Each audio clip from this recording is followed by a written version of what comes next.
hoje eu vou estar ensinando para vocês a como hackear o Facebook de uma forma bem programada, como se for dizer aqui.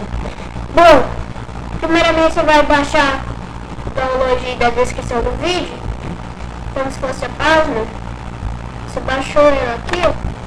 Você vai nela aqui, com o botão direito você aperta nela, aí vai abrir com bloco de notas. Aí vai estar aqui, ó.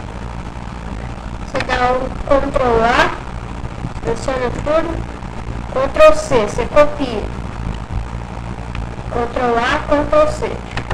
Aí você vai no site que eu deixei da descrição do vídeo,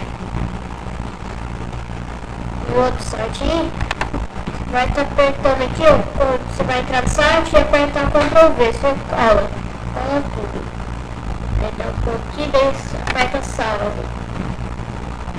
Feito isso, aí eu procurei aqui.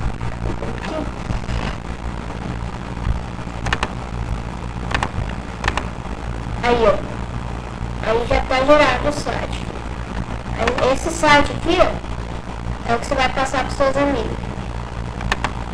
Você copia ele aqui, ó, aí você vai mandar para seus amigos. Daí os seus amigos vão entrar aqui, ó, daí que já vai estar falando com o mesmo e-mail, senha do Facebook normal.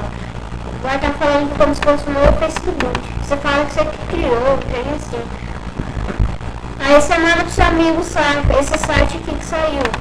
Esse site aqui você manda pro seu amigo, aí ele vai colocar o e-mail dele aqui, ó. Coloquei o e-mail aqui. Daí ele vai colocar a senha dele aqui, ó. Aí ele vai ficar entrar, aí ó, esse é o número do trem aqui. Aí vai chegar um novo e-mail aqui. Aí vai chegar o seu e-mail.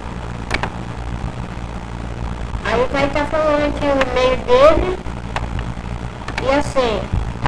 Bom, galera, se gostou do vídeo aí, dá um like, se conseguiu dar um like, se não conseguiu, mete seu link no Skype, ou então eu vou estar, deixa no comentário aí, e se inscreve no canal se é novo. Então falou aí, galera.